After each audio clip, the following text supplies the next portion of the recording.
다 함께 자리에서 일어나셔서 잠언 23장 22절의 말씀을 한 목소리로 함께 봉독합니다. 너를 낳은 아비에게 청종하고 내 늙은 어미를 경히 여기지 말지니라. 아멘. 하나님의 말씀입니다. 말씀을 주신 하나님께 감사드립니다.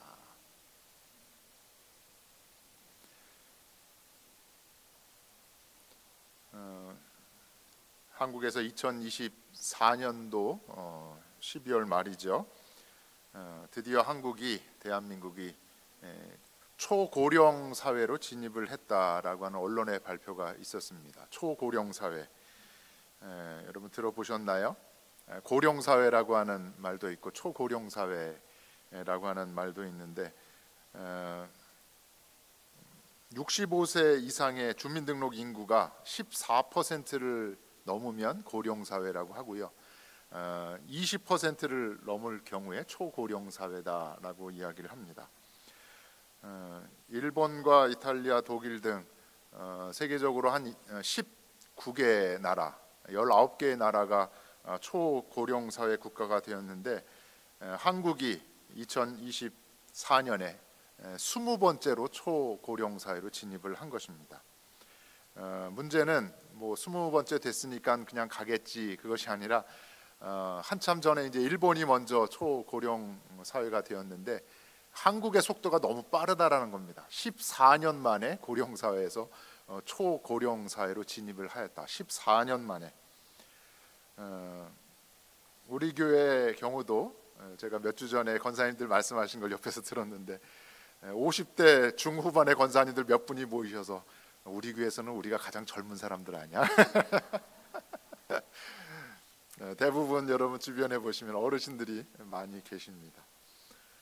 한국이 갑작스러운 이 고령 사회, 그리고 14년 만에 초고령 사회를 맞이하면서 정부 차원에서 또 여러 사회 차원에서 대책을 마련하느라 애를 쓰는 것을 볼 수 있습니다. 저희 한국에 계신 저희 어머니 혼자 고향에 계신데 감사하게도 저희 고향 가까운 곳에 큰 복지센터가 세워졌습니다. 아침 8시 30분이 되면 라이드하는 차량이 와요. 저희 어머니를 혼자 계신 어머니를 모시고 갑니다. 8시 반에 도우미분이 오셔서 직접 운전해서 어머니를 모시고 가고 저녁 5시 경이 되면 또 집에다 모셔다 드립니다. 월요일부터 금요일까지 한국이 경제적으로 성장을 하면서 잘 사는 나라로 이제 나아가면서 국가 예산을 들여서 노인 복지에 많은 지원을 하고 있는 것 같습니다. 저희 어머니의 라이드를 도와주시는 분이 어머니를 잘 어머니 하면서 잘 모시는 그 모습을 보면서 제가 한국의 아침 시간이죠. 여기서는 저녁인데 화상으로 통화를 할 때 저희 누나가 어머니의 그 복지관 가시는 그 모습을 비추어 줍니다. 그러면은 잘 다녀오세요 라는 인사를 제가 드리는데 노인 인구의 증가, 한국은 이렇게 대비한다고 또 열심히 준비하고 있는 겁니다. 그런데 노인 인구의 증가로 여러 가지 많은 문제들이 발생을 하고 있는데 정부 차원에서 노인 인구의 증가를 예측하면서 하나하나 준비해 나가고 있는 것입니다. 저희들은 지금 미국 애틀란타에 살고 있는데 미국은 한국보다도 노인들을 위한 시스템이 더 잘 되어 있다라고 저는 개인적으로 생각을 합니다. 노인을 위한 의료보험을 비롯해서 너싱홈이나 또 시니어 아파트, 홈케어 등의 그 시스템이 잘 갖추어져 있지요. 어르신들이 노년을 보내기에 그래도 좋은 환경에 있지 않나라는 그런 생각을 합니다. 최근 애틀란타 지역의 여러 한인 교회들이 주중에 어느 교회는 수요일에, 어느 교회는 목요일에, 어느 교회는 토요일에 시니어 프로그램을 준비해서 섬기고 있습니다. 지역사회 노인들을 잘 섬기는 것이지요. 고령 사회, 초고령 사회가 되면서 이 사회가 많은 변화를 겪고 있는 것입니다. 또 그에 따른 문제들을 또 우리가 만나게 되지요. 가장 큰 노인의 문제 하면 빈곤, 가난의 문제입니다. 그리고 건강의 문제도 있지요. 또 정신적으로도 소외되고 또 고독한 그 고독의 문제도 있습니다. 가난하고 질병 가운데 살아가는 많은 시니어분들을 우리 주변에서도 볼 수 있습니다. 오래전에 유행했던 말 중에 하나가 9988234라고 하는 말이에요. 여러분 들어보셨죠? 뭐예요? 99세까지 팔팔하게 살다가 2, 3일 앓다 4, 죽을 사자를 그렇게 숫자로 표현을 한 겁니다. 그것을 가리키는 말이 9988234예요. 근데 제가 최근에 9988231이라고 하는 또 새로운 말이 또 돈다는 이야기를 들었습니다. 뭘까요? 99세까지 팔팔하게 살다가 2, 3일 좀 아프고 앓고 다시 일어나서 다시 일어나서 몇 살까지? 100세까지 살자. 일이 의미하는 게 그게 다시 일어나서 100세까지 살자. 100세 시대가 다가왔다라는 것입니다. 몇 년 전에 한국과 일본의 성인들을 대상으로 설문조사를 했는데 설문 질문의 내용이 100세까지 살고 싶으세요? 라고 하는 질문입니다. 여러분은 어떻게 대답을 하실까요? 한국의 많은 성인들은 50%가 yes 하고 대답을 했답니다. 50%. 그런데 일본의 성인들은 22%만 yes라고 대답을 했대요. 왜 이렇게 차이가 날까요? 일본이 한국보다 먼저 고령사회, 초고령사회에 진입을 했기 때문에 노년의 삶이 얼마나 힘든지 일본 사람들은 많이 겪었고 옆에서 지켜보는 성인들이 그것을 보아왔기 때문에 100세까지 사는 것 그렇게 행복한 것 아닙니다라고 하면서 22%만 100세까지 살고 싶다라고 대답을 했다라는 겁니다. 이와 같이 노년의 빈곤의 문제 그리고 건강의 문제, 고독의 문제로 100세까지 산다라는 것, 저희 세대는 120세까지 이야기를 하잖아요. 그렇게 쉬운 일이 아니다라는 것입니다. 고령화라고 하는 사회적인 문화적인 변화에 노인들이 점점 더 설 자리를 잃어가고 있는 그러한 상황입니다. 이러한 변화의 시기에 그리스도인들은 과연 어떻게 살아야 하는가? 고령화에 대한 나이 듦에 대한 공부도 필요해요. 이해가 필요합니다. 그리고 자녀된 자로서 어떻게 어르신들을 모셔야 하는가? 그 어른된 분들은 어르신으로 또 어떠한 몫을 감당해야 하는가? 또 하나는 이 교회 공동체는 과연 고령화 시대에 어떠한 사명을 감당해야 하는가? 오늘 말씀을 통해서 함께 생각을 해보고자 합니다. 먼저 성경은 노인을 공경하라, 자녀된 자로서 노인을 공경하라라고 말씀을 합니다. 한국에서 많은 사람들이 기독교는 전통적인 유교와 불교에 비해서 효를 덜 강조하는 종교다 이런 생각들을 많이 하고 있어요. 특별히 왜 이런 생각을 했을까요? 기독교인들이 제사에 대해서 좀 어려워했잖아요. 제사를 드리지 않는 모습을 보면서 조상과 부모에 대한 효심이 적다라고 이런 말들을 하는 겁니다. 조선 말기에 천주교가 조선 땅에 유입된 후에 제사 문제가 불거지게 되었습니다. 천주교인이 된 사람들이 제사를 드리지 않았던 것이지요. 미신적인 요소가 있다라는 그런 생각을 했잖아요. 이것이 사회적인 문제가 되었습니다. 특별히 전라도에 있는 진산이라고 하는 곳에는 한 양반이 천주교인이 예수를 믿은 이유로 제사를 드리지 않자 진산 군수가 그 양반을 잡아다가 사형을 시키는 일이 발생을 했습니다. 당시에 전통적인 유교의 효, 이것이 최고의 가치다라고 여기던 사람들이 천주교를 향해서 무군, 무부의 종교다라고 하면서 비판하면서 욕을 했습니다. 무군, 무부다. 뭐예요? 아버지도 없고 임금도 없는 사악한 종교다. 이렇게 비판을 한 겁니다. 무군, 무부다. 그런데 이것은 성경을 잘 모르는 사람들의 잘못된 생각이지요. 성경은 효도를 매우 강조하고 있습니다. 구약 성경을 보면 노년을 의미하는 히브리어 단어가 있는데 야시스라고 하는 말이에요. 야시스. 나이든이라고 하는 뜻이 여기에 담겨 있는데 또 하나의 뜻이 존경할 만한이라고 하는 뜻이 이 야시스라고 하는 히브리어에 있다라는 겁니다. 부모에게 순종하고 효도함으로써 노인을 공경하는 것, 이것이 하나님의 뜻이다라는 것입니다. 그래서 십계명의 5번째 계명이 뭐예요? 출애굽기 20장 12절에 있지요. 내 부모를 공경하라. 십계명의 5번째에도 이 계명이 담겨 있습니다. 잠언 19장 32절에 너는 셋머리 앞에서 일어서고 노인의 얼굴을 공경하고 내 하나님을 경외하라 라고 하는 말씀이 있어요.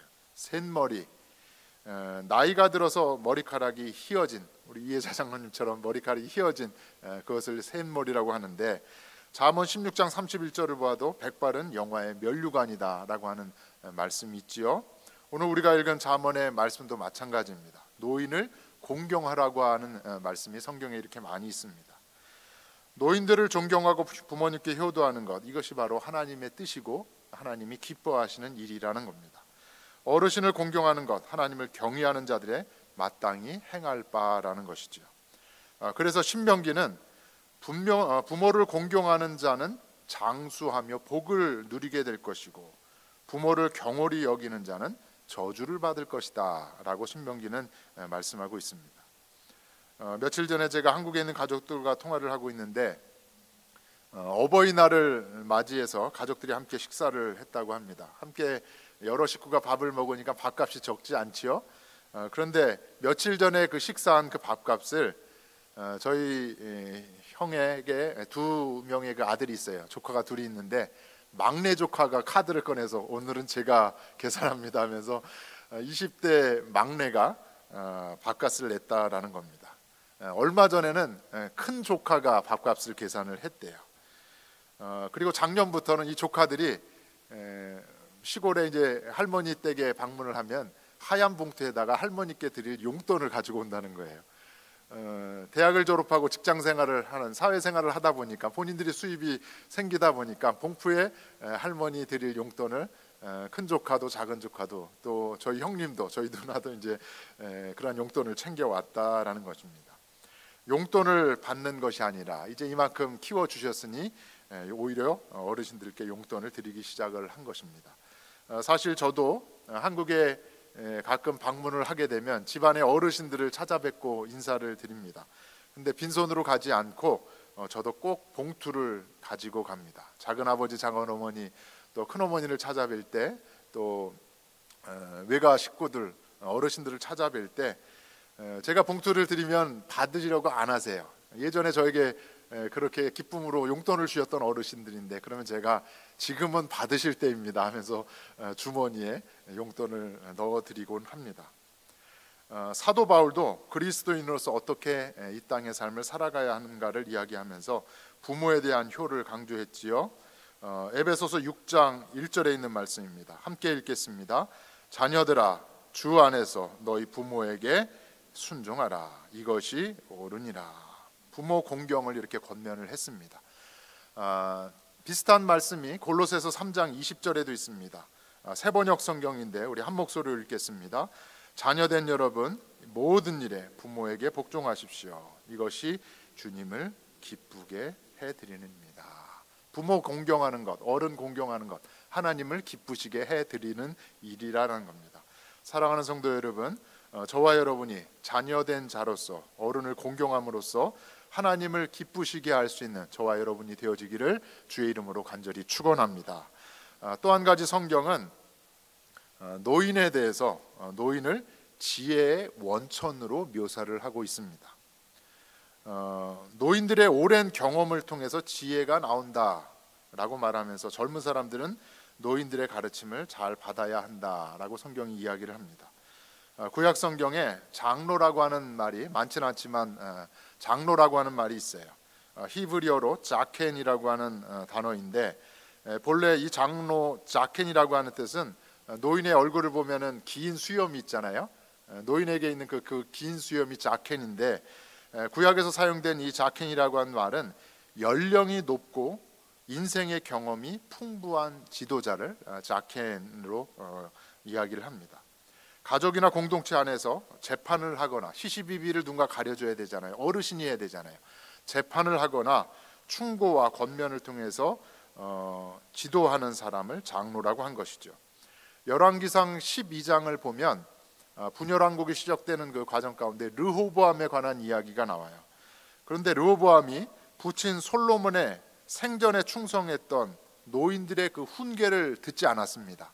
오히려 자기와 함께 자란, 어려서부터 함께 자란 젊은 참모들의 이야기를 들으므로 나라를 잘못된 길로 인도했다라고 하는 이야기가 열왕기상 12장에 나와요.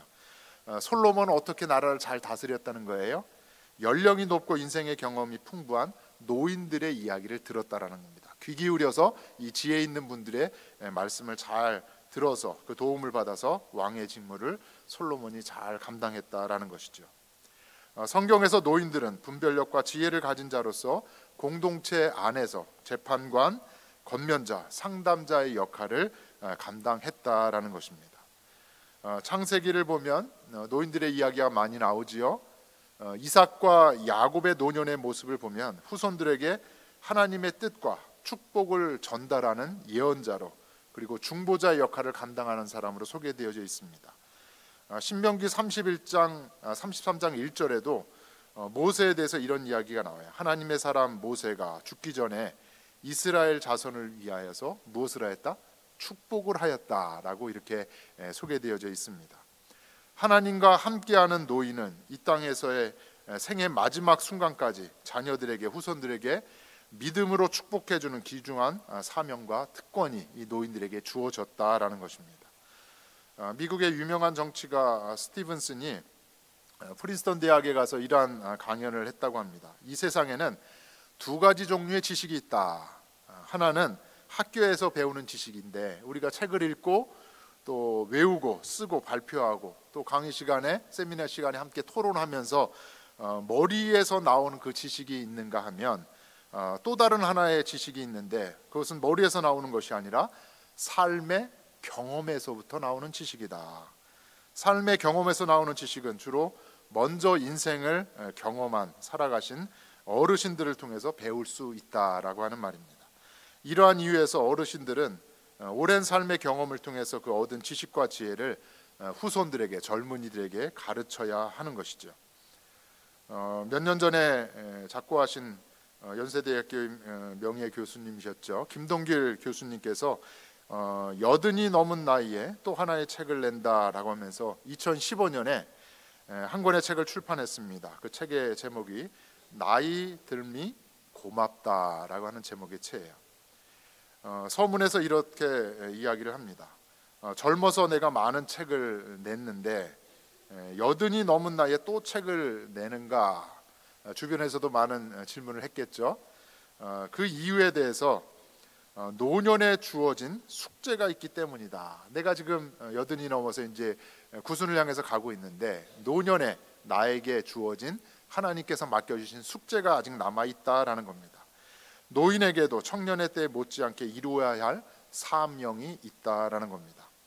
그러면서 베드로서에 있는 말씀, 베드로전서에 있는 말씀, 주의 말씀은 영원하다라고 하는 말씀을 토대로 해서 그동안의 인생의 경험에 관한 이야기를 말씀을 가지고 하나하나 풀어 가셨습니다. 이 책을 읽는 누군가에게 도움이 될 수 있겠다라는 그런 생각으로 이 책을 출판하셨다라는 겁니다. 저희 교회도 많은 어르신들이 계시지요. 젊은 권사님들, 집사님들이 좋은 모델로 삼는 분들이 있습니다. 나는 저 권사님을, 저 장로님을, 저 목사님을 존경을 한다. 나도 나중에 늙으면, 노년이 되면 저분을 닮아야지. 많은 도전을 젊은이들에게 주시는 겁니다. 그래서 저는 그러한 어르신들이 저희 교회 안에 많다라는 것에 큰 감사를 하고 있습니다. 에베소서에서도 사도 바울이 아비된 자들에게 이런 권면을 했습니다. 에베소서 6장 4절입니다. 함께 읽겠습니다. 아비들아, 너희 자녀를 노엽게 하지 말고 오직 주의 교훈과 훈계로 양육하라. 사도 바울의 권면입니다. 바라기는 어른으로서 또 인생의 선배로서 노년의 삶을 살아가시는 분들이 있다고 하면 우리 김동길 교수님의 말씀처럼 여전히 나에게는 주어진 숙제, 남겨진 숙제가 있구나, 이것을 생각하시고 노년의 때 남은 숙제를 잘 풀어가실 수 있는 우리 모두가 되어지기를 주의 이름으로 간절히 축원합니다. 마지막으로 이 고령사회, 초고령사회를 살아가는 시대적인 변화 앞에서 과연 교회는 어떠한 몫을 감당해야 하는가? 교회를 향한, 이 고령사회, 교회를 향한 하나님의 기대는 무엇인가? 교회는 고령시대 노인들의 그 욕구와 필요를 잘 충족하기 위해서 주어진 사명을 감당해야 합니다. 먼저는 교회가 교인들에게 소속감을 주는 것이 필요합니다. 무엇을 준다고요? 소속감. 은퇴 이후의 삶은 인간관계 폭이 줄어들지요. 예전에 함께 일했던 그 사람들, 함께 지냈던 그런 많은 사람들이 있는데 그 인간관계의 폭이 점점 줄어듭니다. 부부만 사시는 분들도 많이 있고 또 먼저 한 분이 돌아가시면 그래서 혼자 되신 분들도 많이 있습니다. 그래서 교회 안에 신앙생활을 함께 하고 있다고 하면 어딘가에 소속이 되는 것이 중요합니다. 한 달에 한 번 저희들이 셀 모임을 하고 있는데 셀에 속하는 것 아주 중요합니다. 수요일마다 성경 공부가 있어요. 낮 클래스도 있고 저녁 클래스가 있는데 수요일 성경 공부에 참석하는 것도 중요합니다. 토요일 새벽 예배를 이곳에서 드리는데 새벽 예배 드린 후에 또 함께 아침 식사를 함께 나누며 교제를 합니다. 어느 공동체인가 속하게 되면 내가 힘들고 어려운 순간에 전화할 곳이 생겨요. 내가 이 큰 어려움을 당했는데 누구의 도움을 받지? 우리 셀 식구들에게, 셀 리더에게 전화를 하고 성경 공부 가까이 하는 그분에게 전화를 할 수 있다라는 겁니다. 이와 같이 교회는 소외되고 고독한 어르신들에게 소속감을 줌으로써 믿음의 가족이 되어야 하는 것입니다. 두 번째로 교회는 무엇인가 일을 하실 수 있도록 도와드려야 합니다. 이 나이에 내가 무슨 일을 해 이런 말씀을 하실 것이 아니라 교회에 오면 무엇이라도 나는 할 수 있다라는 생각을 하셨으면 좋겠습니다. 나는 아직도, 한번 따라 하실까요? 나는 아직도 쓸모있는 존재다. 교회 가면 할 일이 많습니다. 교회 오실 만큼 운전도 하실 수 있고 또 걸어 다니실 수 있고 하나님이 건강을 주셨잖아요. 쓸모 있는 존재라는 생각을 하면서 교회에서 함께 일을 하는 것, 이러한 일거리를 또 교회가 제공해 드리는 것 중요하다라는 것이죠. 평생에 일을 하며 살아오셨는데 은퇴를 하신 이후에 할 일이 없게 되면서 삶의 목적과 의미를 상실하게 됩니다. 그래서 노인은 쓸모없는 존재로 그 존재감을 잃어버리게 되지요. 그러나 교회에는 할 일이 여전히 많이 있습니다. 어떤 분은 예배 일찍 오셔서 주보를 접으세요.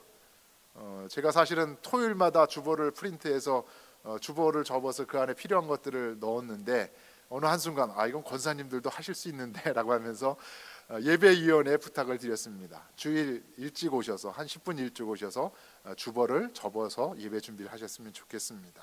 주보를 접는 일 함께 와서 도우실 수 있지요. 예배 안내를 도와주는 일, 지금까지 예배위원을 한 분을 저희가 이렇게 주보에 편성을 했는데 권사님 제가 옆에서 같이 도와줄게요. 왜냐하면 출입문이 여러 개잖아요. 그래서 새 가족 오시는 분들을 맞이하고 또 함께 주보를 나누어주고 할 일이 많이 있습니다. 주방에서 친교를 준비하는 일, 새 가족들을 환영하고 또 주중에 한번 제가 새 가족들 방문하신 분들을 위해서 전화를 하겠습니다. 저도 함께 하겠습니다. 할 일이 많이 있습니다. 전도하고 선교하는 일, 이러한 일들을 통해서 다시금 나도 쓸모있는 존재다. 하나님께서 나에게 맡겨주신 또 하나의 사명이 있구나. 쓸모있는 존재로서 저와 여러분이 우뚝 설 수 있기를 간절히 바랍니다. 마지막으로 교회는 노인들에게 의미와 가치를 발견할 수 있도록 해주어야 합니다. 젊은 집사님들과 권사님들에게 존경을 받는 분들이 있다고 했지요. 젊은 분들에게 롤 모델로 삼을 만한 그런 어르신들이 있다라는 겁니다. 깊은 영성과 성숙한 인격을 소유한 분들입니다.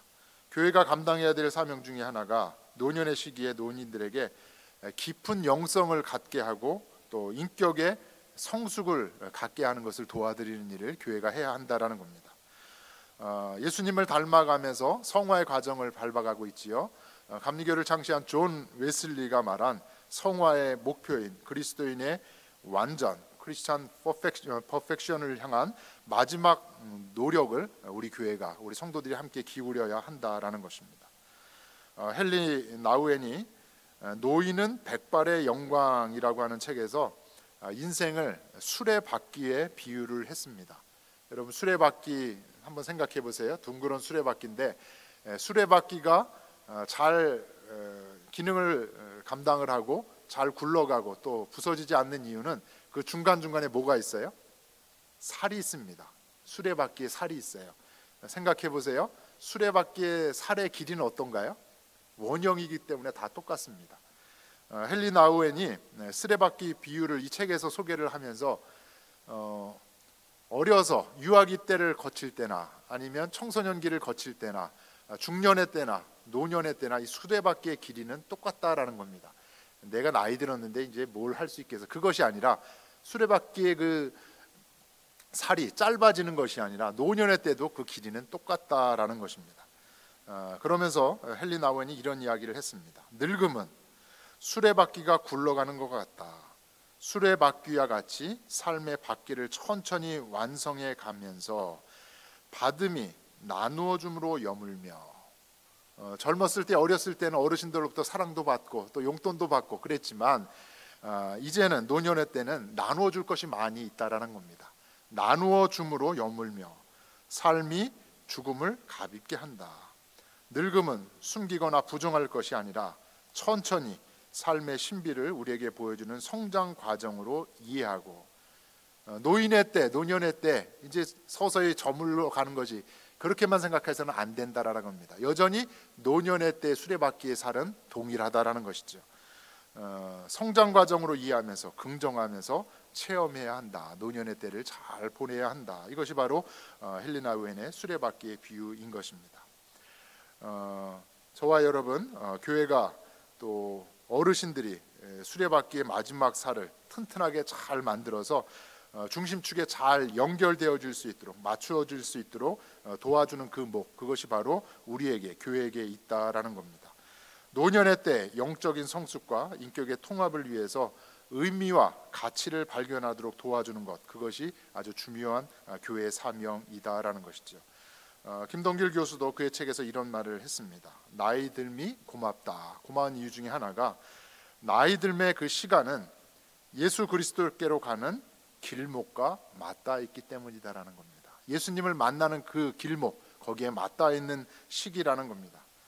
그러니 소망을 가슴에 품고 살아야 한다. 말씀을 마무리하려고 합니다. 오늘날 고령세를 살아가고 있습니다. 자녀된 자 어떻게 살아야 돼요? 어르신들을 잘 공경하며 살아야 한다라는 겁니다. 이것이 하나님의 기뻐하시는 뜻이라는 거죠. 어르신들은 어떻게 살아가셔야 합니까? 여전히 남겨진 숙제가 있다, 나에게 주어진 몫이 있다라는 생각을 하면서 그 숙제를 잘 감당하면서 숙제를 풀어가야 한다라는 겁니다. 또한 마지막으로 우리 교회 공동체가 이 고령 사회 우리가 감당해야 될 몫은 무엇인가? 우리 주변에 있는 지역사회에 있는 노인들을 잘 섬겨서 하나님을 기쁘시게 하는 그 사명을 잘 감당해야 한다라는 겁니다. 우리 장로님 기도해 주신 대로 5월 가정의 달입니다. 또 오늘은 어머니 날인데 오늘 이 말씀을 늘 기억하면서 자녀된 자로서 또 어른으로서 그리고 교회로서 감당해야 될 목 잘 감당해서 하나님이 기뻐하시는 이 한 달의 모든 삶 되어지기를 주의 이름으로 간절히 축원합니다.